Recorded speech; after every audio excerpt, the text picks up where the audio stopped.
नमस्कार दोस्तों, मैं संजय यादव आप सभी का अपने यूट्यूब चैनल पर हार्दिक स्वागत एवं अभिनंदन करता हूं। आइए दोस्तों, जो हम अपनी बेसिक स्पोकन इंग्लिश की सीरीज को चला रहे थे, बेसिक स्पोकन इंग्लिश की सीरीज में दोस्तों हम क्या पढ़ रहे थे? प्रीपोजिशन पढ़ रहे थे। लगभग मैंने आपको 5 से 6 वीडियोस प्रीपोजिशन की डाली हुई है, आप लोगों ने देखा हुआ है। और अब दोस्तों उससे आगे बढ़ाते हैं हम अपनी सीरीज़ को, क्योंकि प्रीपोजिशन 5-6 ही नहीं है, बहुत सारे प्रीपोजिशन हैं। तो आज हम अगला प्रीपोजिशन क्या पढ़ने वाले हैं दोस्तों? फ्रॉम। क्या पढ़ने वाले हैं दोस्तों? फ्रॉम। फ्रॉम की हिंदी क्या होती है? फ्रॉम का 2 अर्थ होते हैं दोस्तों। एक तो किसी जगह से या किसी समय से। जब भी किसी सेंटेंस के अंदर आपको इसका इस सेंस का महसूस हो कि ये व्यक्ति किसी जगह से आ रहा है या ये किसी समय से कोई काम कर रहा है, किसी जगह से और समय से। दोस्तों फ्रॉम की हिंदी क्या होती है? किसी जगह से या समय से। अभी जब मैं सेंटेंसेस में इनका यूज़ करूँगा दोस्तों, तो आपको पता चलेगा, तो आपको ये बहुत अच्छे से क्लियर होगा कि किसी जगह से का क्या मतलब होता है और जो है किसी समय से का क्या मतलब होता है। तो आइए दोस्तों हम अपने एग्जांपल्स को देखते हैं। एग्जांपल्स को देखने से पहले दोस्तों, फॉर्म का यूज़ पढ़ने से पहले हम कुछ अपने रूल्स को देख लेते हैं। दोस्तों ये जो फॉर्म का यूज़ होगा ना, जो हम किसी जगह से यूज़ पढ़ेंगे, फ्रॉम का यूज़ करके जब हम किसी जगह का यूज़ पढ़ेंगे, तो दोस्तों ना उसमें प्रेजेंट कंटिन्यूअस टेंस का रूल लगता है। आप में से बहुत सारे भाइयों को पता होगा, प्रेजेंट कंटिन्यूअस टेंस बहुत ही सिंपल है।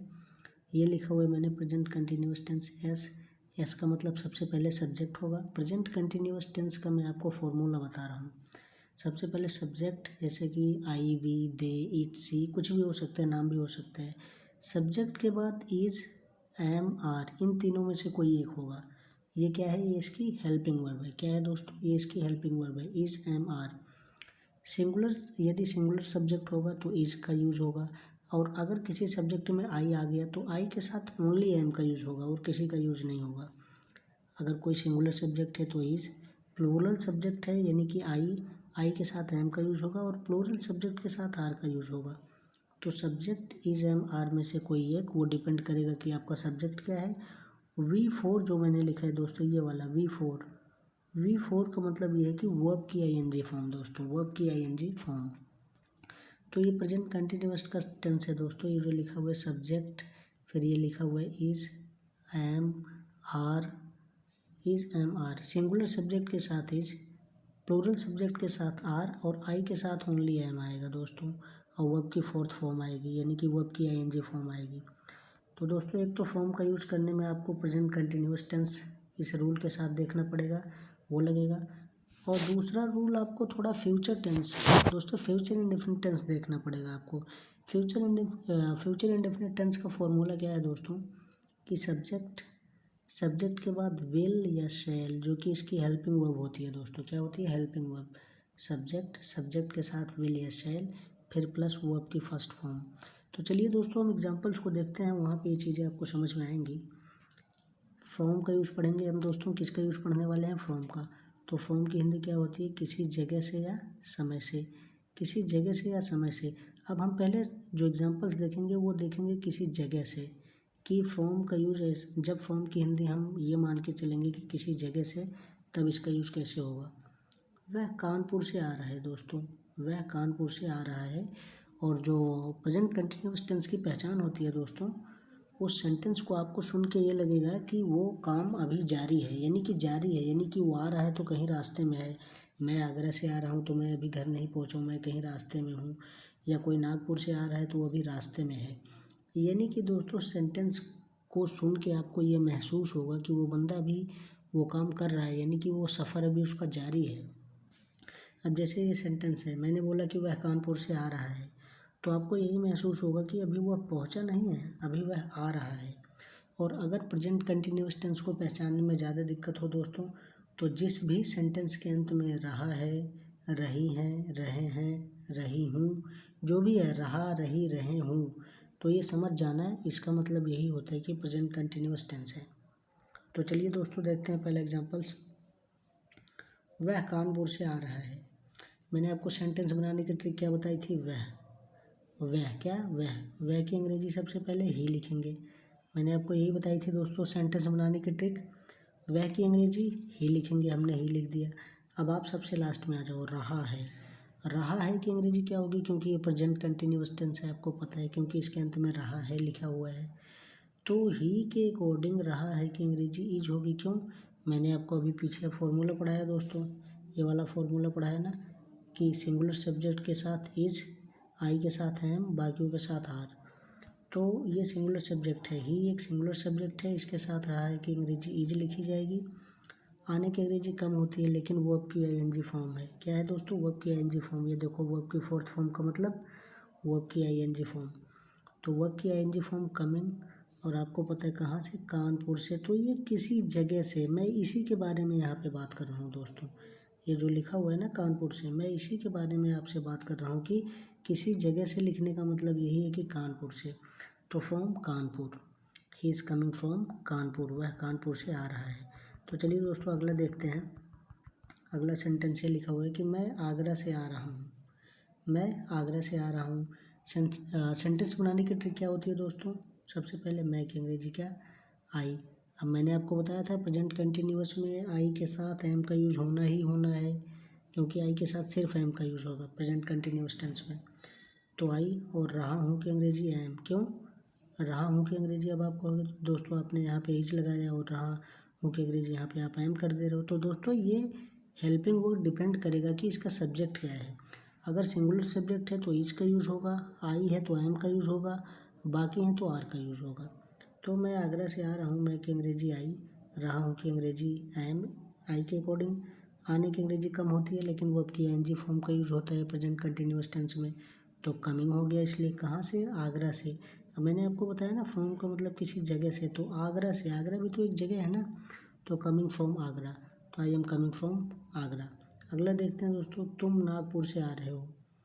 तुम की अंग्रेजी यू, तुम की अंग्रेजी यू आपने देखा, रहे हो तो प्रेजेंट कंटिन्यूअस टेंस है, तो आप यहाँ आर लगा दिया। अब आप फिर कहोगे सर आपने यहाँ पे इज लगाया, यहाँ पे एम, यहाँ पे आर। तो मेरे प्यारे भाइयों, मैंने आपको बताया कि हेल्पिंग वर्ब डिपेंड करेगी सब्जेक्ट के ऊपर। प्रेजेंट कंटिन्यूअस टेंस तो आप पहचान लोगे रहा, रही, रहे से, लेकिन हेल्पिंग वर्ब तभी आप यूज कर पाओगे जब आपको पता होगा कि सब्जेक्ट सिंगुलर है या प्लूरल। अगर सब्जेक्ट सिंगुलर है तो ही, इट, शी ये सिंगुलर होता है। आई है तो उसके साथ एम आता है। यू है तो क्योंकि वो प्लूरल नाउन है तो उसके साथ आर आएगा ही आएगा। तुम नागपुर से आ रहे हो, तो तुम की अंग्रेजी यू, फिर आप लास्ट में आए, आपने देखा लिखा हुआ है रहे हो, यानी कि प्रेजेंट कंटिन्यूअस टेंस है। प्रेजेंट कंटिन्यूअस टेंस में यू के अकॉर्डिंग हेल्पिंग वर्ब आर का यूज होता है। फिर आने की अंग्रेजी कम होती है लेकिन आपने यहाँ पे कमिंग लगाया। क्यों? क्योंकि वर्ब की आईएनजी फॉर्म का यूज होता है किसमें? प्रेजेंट कंटिन्यूअस टेंस में। कहाँ से? नागपुर से, तो ये एक जगह है, तो फ्रॉम नागपुर। ये देखो दोस्तों किस तरीके से आप प्रीपोजिशन भी पढ़ रहे हो और साथ के साथ आपके सेंटेंसेस भी क्लियर हो रहे हैं और आपको अच्छे तरीके से समझ में भी आ रहा है। तो आई होप दोस्तों कि मैं जिस वे में आपको समझाने की कोशिश कर रहा हूँ आप ठीक उसी वे में समझने की कोशिश कर रहे हो। तो चलिए आगे बढ़ते हैं दोस्तों, आगे बढ़ते हैं। अगला है, अब मैं इस वाले से पढ़ाऊँगा दोस्तों आपको, समय से। मैंने 3 सेंटेंसेस आपको बताए किसी जगह से, जैसे कि वह कानपुर से आ रहा है, आगरा से आ रहा है, नागपुर से आ रहा है।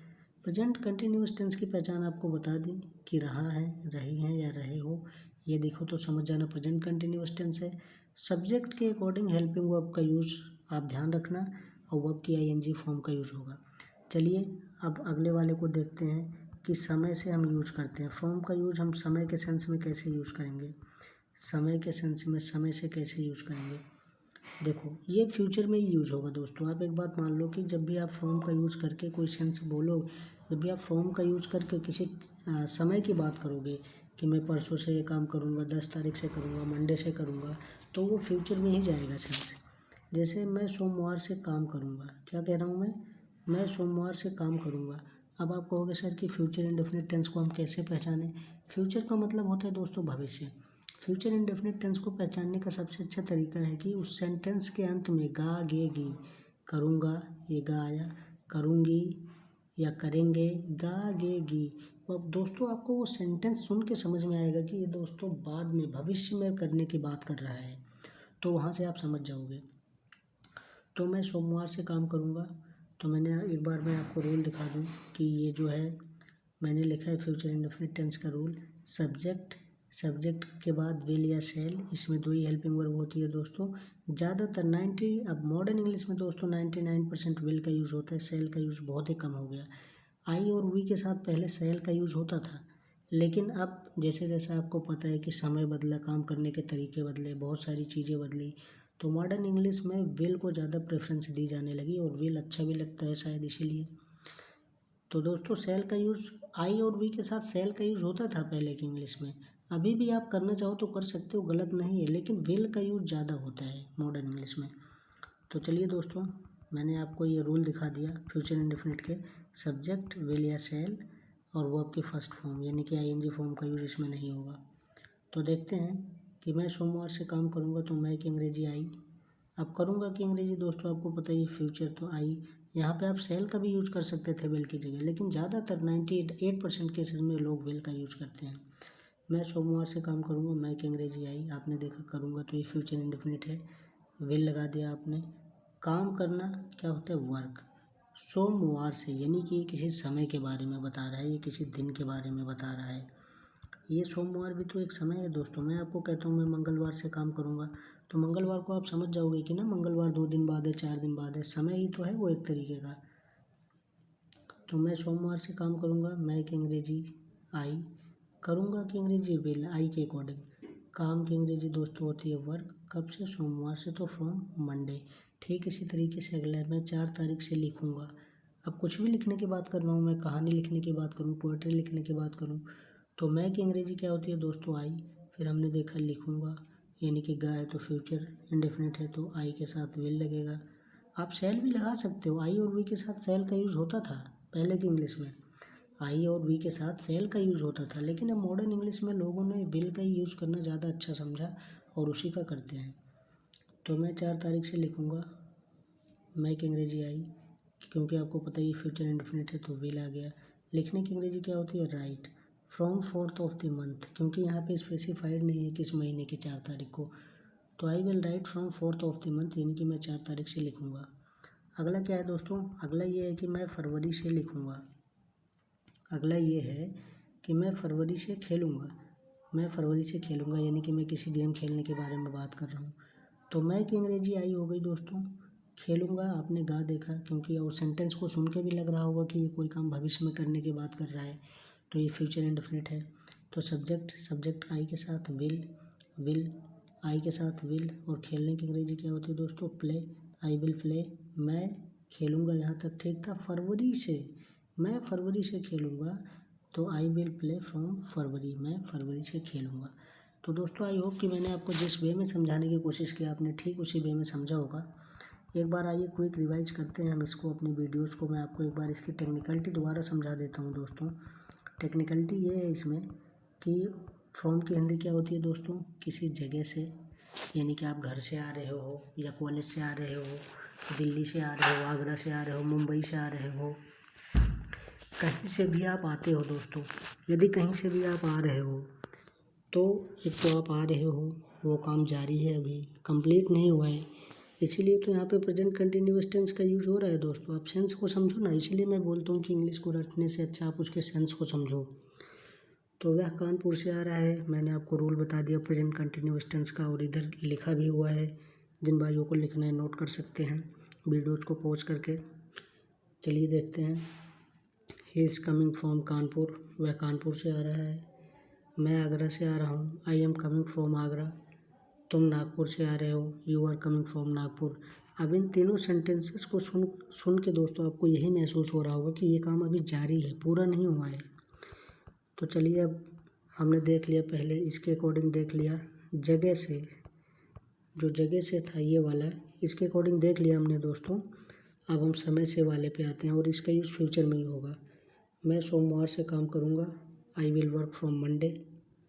मैं 4 तारीख से लिखूँगा, I will write from 4th of the month. यहाँ पे 4th ऑफ द मंथ यानी कि महीने की 4थी तारीख को, क्योंकि यहाँ पे डेट स्पेसिफाइड नहीं है ना दोस्तों कि किस तारीख को। मैं फरवरी से खेलूँगा, आई विल प्ले फ्रॉम फरवरी। तो चलिए दोस्तों, थैंक यू सो मच, पढ़ते रहिए, आगे बढ़ते रहिए, मिलते हैं अपने नेक्स्ट वीडियोज़ में।